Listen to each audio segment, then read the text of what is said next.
Good evening. Good evening, good evening. So fun story. As we're in here tonight having fun, I noticed that there's a pretty professional camera outside, and I'm like, that doesn't look like your average day camera. So I go out there and I say, hi guys, I'm Mandy. How are we doing here? And I say, are you guys with the press? And he says, oh yeah, we're 60 Minutes. And I'm like, no, you're not. Sure enough, that was 60 Minutes. They just came from Madison. They're going to Green Bay. They're talking about the debate yesterday. And it was a really important stop for them to make. And so it was really fun to connect. So I forget when he said it's going to air, but it's soon. And it's just been incredible to see this schoolhouse all over the news, national news, state news, local news. It's just, we're trying to create as much positive, exciting press as possible. So that was really fun. But yeah, we were actually going to do this event yesterday, and then we realized it was during the debate, and we knew a lot of us would probably be watching it. And so here we are. Hang on, let me see, notes. Oh, this is the wrong piece of paper. This is not my, you want to go back and get, here, I see it. This is notes in the pop-up. Yeah, I see it right here. Let me grab this one. I'm like, Is that shorter? Yeah, it's so much shorter. Okay. So good evening, welcome to Little White Schoolhouse. My name's Mandy. I'm the director of the Ripon Chamber of Commerce. I'm very excited to introduce our speaker and our creator of this pop-up display and to dive into all that she has to share with us. Before we get started, I'd like to take a moment to mention and reflect on this prominent day in America's history. September 11th is a date emblazoned in our memories and history books. As we observe the 22nd anniversary of September 11th, we honor and remember the lives lost, the heroes who emerged, and the resilience of a nation forever changed. This last year, I had the opportunity to visit the site where the Twin Towers stood and experience the museum that helps tell the story of 9/11 through media, narratives, collection of monumental and authentic artifacts, and really gives the visitors a chance to feel the stories of personal loss, recovery, and hope. It was incredible and very hard to put into words. Today, people were actually encouraged all over the country to take a picture of the sky and to use a hashtag, never forget 9/11 or hashtag remember the sky. Because for younger Americans, 9/11 is no longer an experience that they've lived, but it's history that they're learning. Remembering the sky helps them have meaningful conversations and serves as a bridge between memory of that day and what can be experienced in person by visiting the museum. And so this helps to expose a whole new generation to lessons that can be learned from what happened during and after 9/11. And that helps us do our collective promise to never forget what happened. So, as we gather in a museum tonight, I'm reminded of how important places like this are. Museums have the power to reflect and shape our society. We need places that help us to look at past events, wonders, and tragedies, knowing that the lessons they hold are priceless. Museums will educate and inspire future generations by showcasing stories of exemplary courage and leadership. Leaders that were exemplary courage and were brave leaders like those who gathered here at the Little White Schoolhouse in order to stop the spread of slavery. And this museum reminds us all today that we can actually, just like ordinary people here 170 years ago, we can dream big, we can serve our community, and we can come together to change the world. So in the spirit of this reflection, I want to invite you guys to explore a different aspect of our collective history through the lens of political cartoons. The Little White Schoolhouse is honored to present our pop-up exhibit, Elephant in the Room. And really, I just want to tell you guys about Dr. Sarah Elliott. If you've ever had a job posting on Indeed and thought, no one is ever going to apply, will this ever even work? I recommend you do it, because we put a job posting out for a docent and we got a program director in response. So Dr. Sarah Elliott has her PhD in American history from the University of Mississippi. Just happened this May. So every time I introduce her, I do call her Dr. Sarah because I just think it's so cool. And so we're just so excited to have something that's new and outside of our normal programming. We believe that this place was once used as a gathering place for the community to talk about important issues, and that's what we're going to do here tonight. And so I want to invite Sarah up and give her a big round of applause as she shares with us about political cartoons.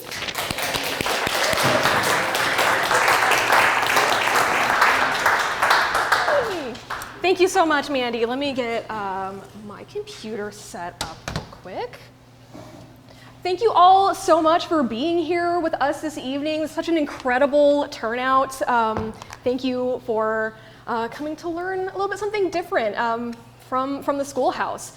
I am very excited to introduce what I think is the Little White Schoolhouse's first special exhibit, The Elephant in the Room, which explores, as you heard, the history, political party mascots in political cartoons. This project was inspired by an excellent exhibit over at Ripon College called Political Comics From Ripon to the RNC. That exhibit was lent by the Museum of Wisconsin Art. Political Comics features over 20 artists with Wisconsin ties who comment on the modern Republican Party through their political cartoons. And it is so cool and so significant that that exhibit came to Ripon as the birthplace of the Republican Party 107 years ago this year. For those of you who don't know, although I think you probably all know in this room, but just in case, the meeting held in this room on March 20th of 1854 led to the birth of the Republican Party, the significance of this building in case you've never been to one of our tours. And so with this context, and because some of those cartoons at that exhibit do reference the Little White Schoolhouse, I think for obvious reasons, Raphael Salas, who is professor of art and chair of the Department of Art and Art History at Ripon College, he was here with us tonight. Thank you, Raphael, for being here. He actually reached out to us at the Little White Schoolhouse to see if we wanted to plan something, a historical exhibit, to run alongside Political Comics. And so with lots of advice and lots of encouragement from Raphael, we decided to produce the schoolhouse's first pop-up exhibit. So we have everybody behind the Political Comics exhibit to thank for giving us a reason to host our own special exhibit. And just in case anyone's interested, Political Comics runs through October 4th. If you haven't seen it yet, I highly recommend you go see it. There is more information on a poster we have at the front of the room for opening times for the gallery. So, political cartoons have been a fundamental part of this country as far back as the colonial era, before we were even a country. Benjamin Franklin's Join or Die cartoon, which you can see up here, probably looks really familiar. I think everyone has seen it by this point. This colonial snake cartoon from 1754 is just one example of how these sometimes centuries-old cartoons are still relevant and familiar to us today. We still use these cartoons, these symbols. Political cartoons convey a variety of messages, but what differentiates political cartoons from just cartoons is that they comment on politics and government and society, culture, religion, the economy, so many other aspects of our political life. And they try to influence public opinion on these topics. So I actually attended the panel discussion at the opening reception for Political Comics, and the curator of the exhibit, James Danke, made a comment that really stuck with me. He said, quote, "Political cartoons are an argument. Political cartoons are never neutral." And I think that sums up very well why this form of art, why this form of speech continues to be so influential into the present day.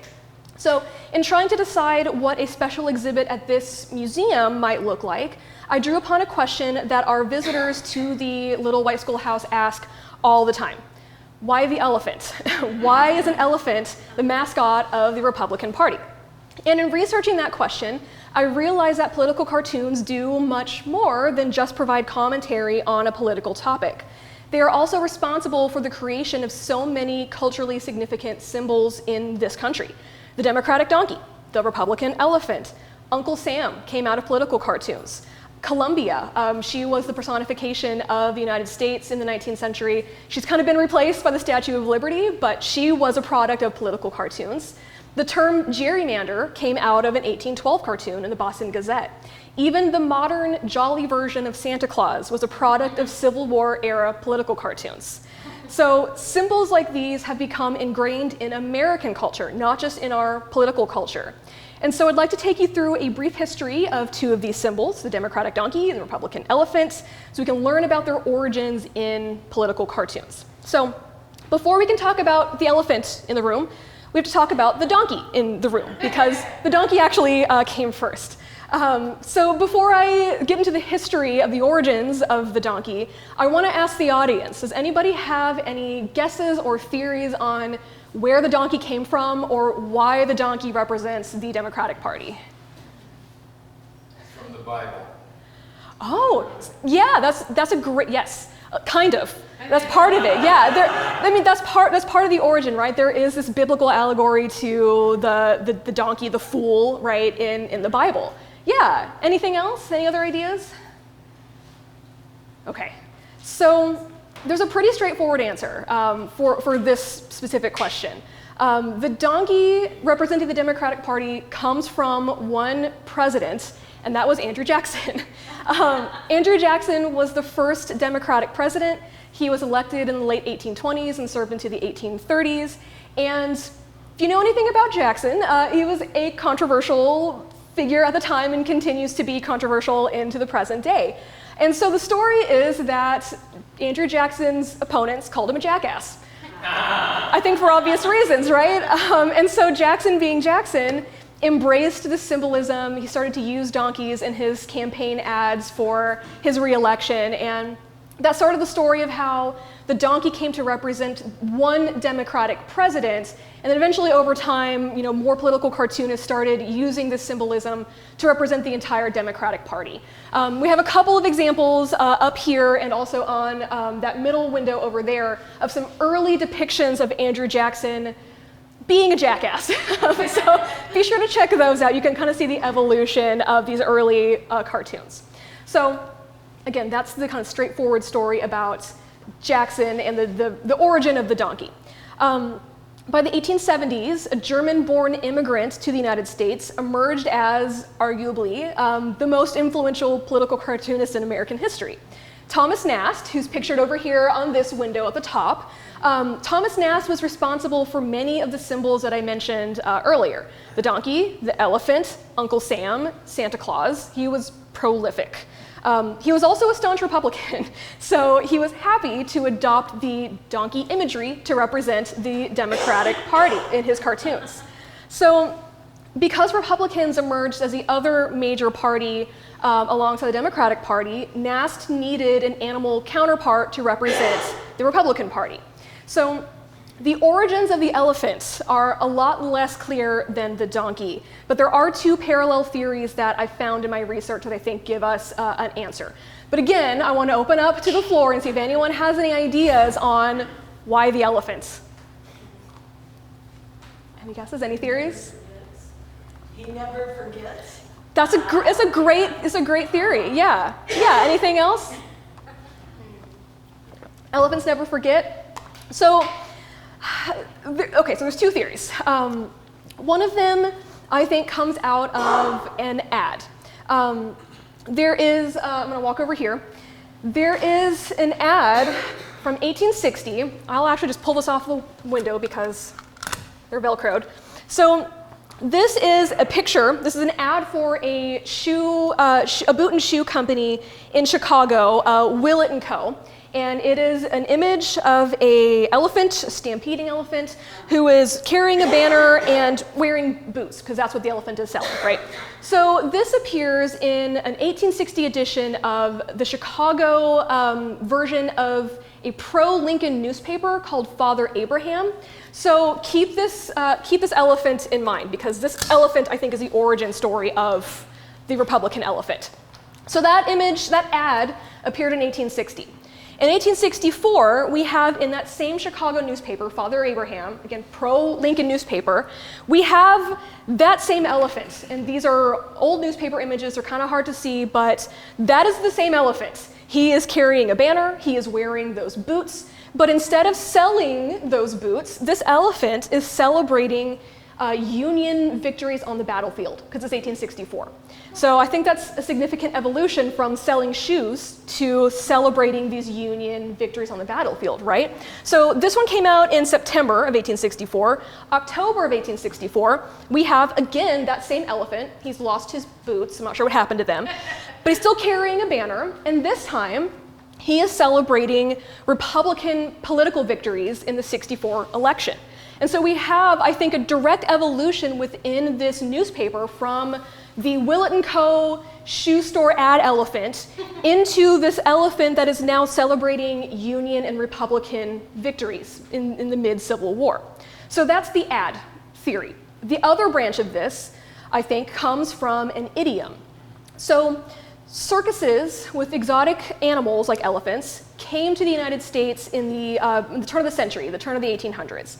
They grew in popularity over the early 1800s, but still people would have to travel long distances at a great cost, at great inconvenience, to get to actually see these circus elephants.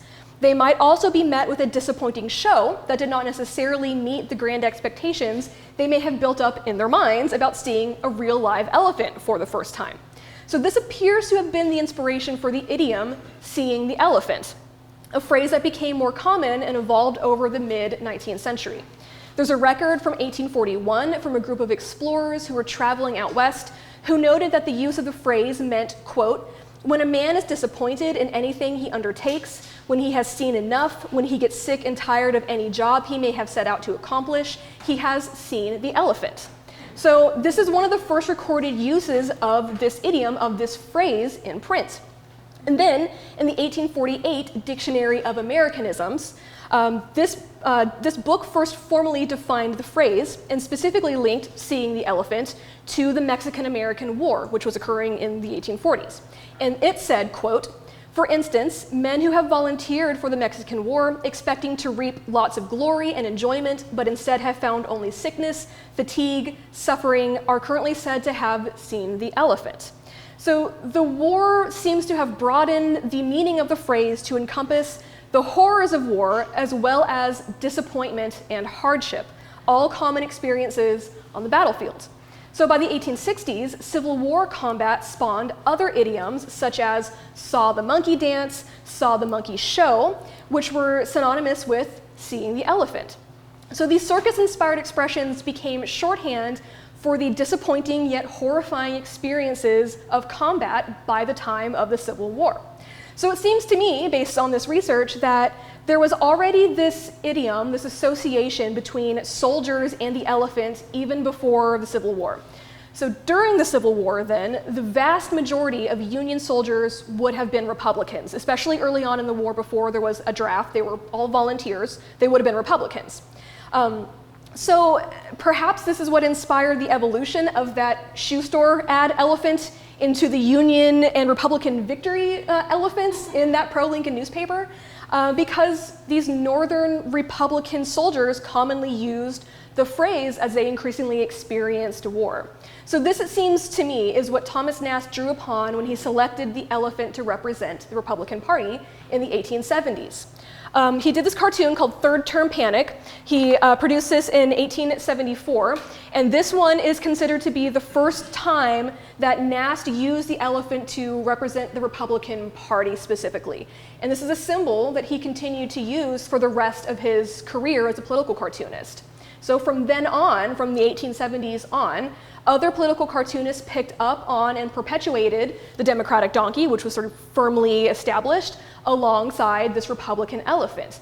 But Nast is really the one who established both of these symbols and solidified them in the 1870s. So if these theories are indeed the origin story of the elephant, I think it's interesting, considering the comments, the guesses, right, that Nast does not appear to have been inspired by any notable qualities of the elephant itself. Their incredible memories, right? Their communal and often sentimental nature, their strength, anything like that. Instead, it seems that Nast was inspired by the historical context in which he lived, and those artistic choices that one person made 150 years ago are still deeply ingrained in our political culture today. So as evidence of that, there are some modern examples from the 20th century of the Democratic donkey and the Republican elephant up here on that window. As you can still see, they're still being used over the course of the 20th century. The elephant even appears in some of Dr. Seuss's political cartoons from World War II. That's what the top of the other window shows. There's those two cartoons. Those are from Dr. Seuss. He was a prolific political cartoonist in response to the Second World War. And there is the GOP Republican elephant in at least a couple of his cartoons. So the donkey and the elephant eventually transformed into the modern minimalist versions that you can see below those Dr. Seuss cartoons that we are, I think, all very familiar with today. Our cookies are designed to be that symbol, right? That's what it turned into. Yes, thank you for those two. Yeah. And so that, I think, is the story of how we get from the original donkey and the elephant that we see over here and over here to those modern logos that we all know that seem to have emerged in the 1960s, as far as I can tell. And political cartoons, especially Thomas Nast, were absolutely central to this process. So, to wrap up, I hope that as you explore the exhibit a bit more, you also take note of some of the unique elephant-themed items from our collection that patrons have donated to the schoolhouse over the years. There's more in this glass case as well, so take a peek here before you leave. So you can see in sort of more detail the evolution of the Republican elephant outside of political cartoons as well. So before I open the floor to questions, I just want to put a quick plug for our coloring book artist, who he's not here, but Doug Haynes very generously allowed us, yes, thank you, Raphael is holding up an example. He designed an entire comic book, a coloring book, on the Republican Party in Wisconsin, and he generously allowed us to use specific pages from it for free. So if you are artistically inclined, you are welcome to color one of those pages. You can leave it on our bulletin board, or you can take it home if you don't want anyone to see your skills.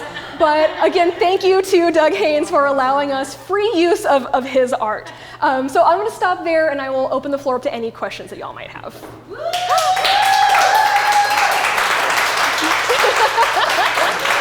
Thank you. Any questions? Yeah. It seems that the donkey originally was a negative figure regarding Andrew Jackson. Yep. So what then contributed to the Democratic Party actually accepting it? Mm-hmm. It's a great question. The Democratic Party never has. So that modern version, that donkey, is not the official symbol of the Democratic Party. That D with a circle around it, that is the official symbol of the Democratic Party. The Democrats have never formally adopted the donkey. They of course use it on campaign merch over the years. I think for obvious reasons. It also helps to have it. The elephant logo is the official logo of the Republican Party. So if you're using one of these, it helps to have a corresponding logo that sort of match. So I think that sort of helped popularize it. But the Democratic Party, I think it was the early 1900s, they adopted the image of the rooster. And it's sort of a longer, weird story. It came from an Indianapolis newspaper where one Democratic candidate was being accused of crowing. He was sort of, he was blowing things out of proportion. And they said, crow, Chapman, crow. And so they adopted the rooster, which I guess is a less, stigmatized symbol than the donkey. But that's a great question that they haven't. Democrats have never adopted the donkey. Yeah. So, can you tell us a little bit about some of these artifacts in there? Like cutouts and other things that I haven't seen here before? Sure, yes, they have been gathering dust in our collection. I actually wish I could tell you more about these. These are fantastic, but there is no signature, there's no information on them at all. I tried to Google lens search them to see what their history is, and I have found nothing. I think they're hand painted, I really can't tell. Brian mentioned they might be folk art. I'm not sure how they even came to we don't keep great records on how we acquire things, which is a super bummer as a historian. So I'm not sure where they came from, but they're here and they're ours now, and they're our logo. Let's see, this one is kind of fun. It has a little tag on its foot. It says, National Republican Committee made by Susan's Friend Incorporated. Thanks, Susan. These guys are fun. We have 2 Tupperware tubs full of these guys. They are, the company is Frankoma. They're out of Oklahoma. And they apparently do a Democratic donkey as well, but somebody donated their collection to us. We just found out, my sister just found out that they are indeed full of lead. Yes, full of lead. So maybe don't... maybe don't touch them. Don't drink anything out of them. And what's the significance of the ones you chose? Oh, that is every presidential election year. Yeah, including these two. So we have a lot more. Yeah, again, we have some really fun things like this Taft hat. We don't know where they came from or who donated them to us, but we're really happy to have them. My favorite thing that you can't see, but I encourage you to come see it, there is a light bulb in here that has a metal GOP and an elephant below it. And it's so cool. I found one on eBay and there's a picture of it lit up and it's very, very cool. So yeah, if you want to know anything about anything else, I don't really know unless I've researched it myself, but yeah, we have some cool stuff. Thank you, Travis.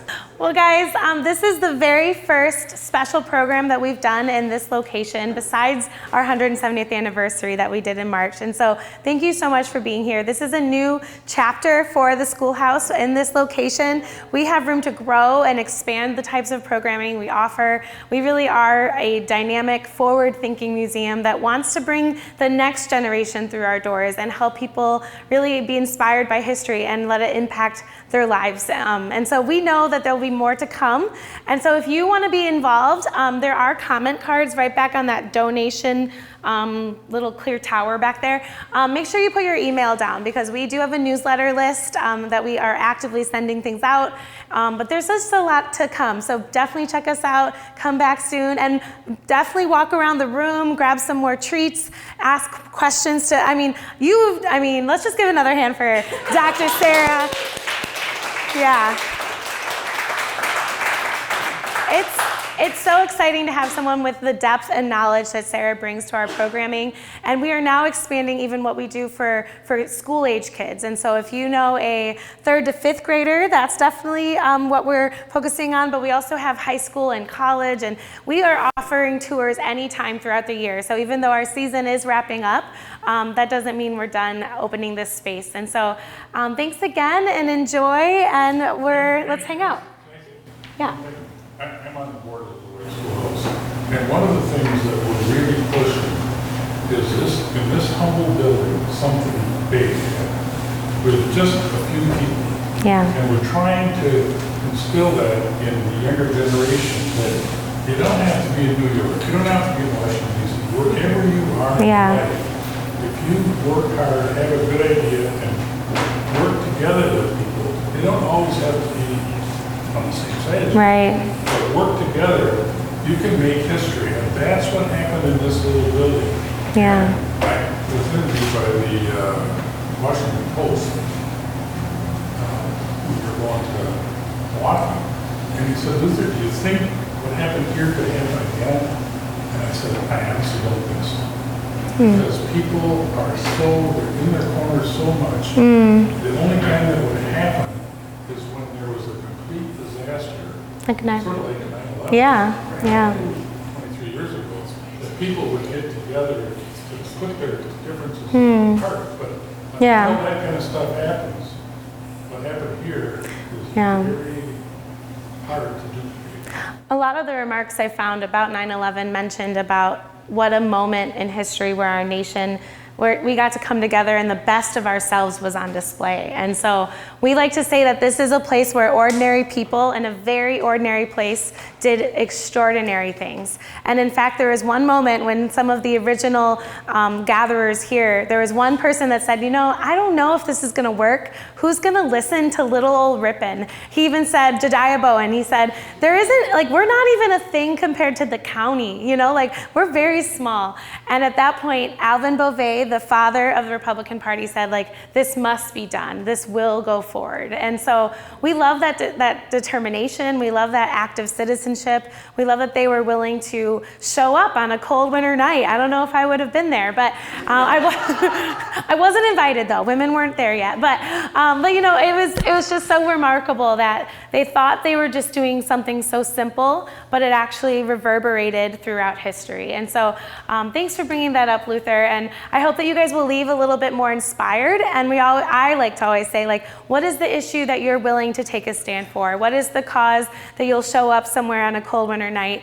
And how could you make a difference in that? And so definitely be thinking about that. If you want to tell me what that thing is, I'd love to hear it. But let's hang out some more and keep the party going. Yay.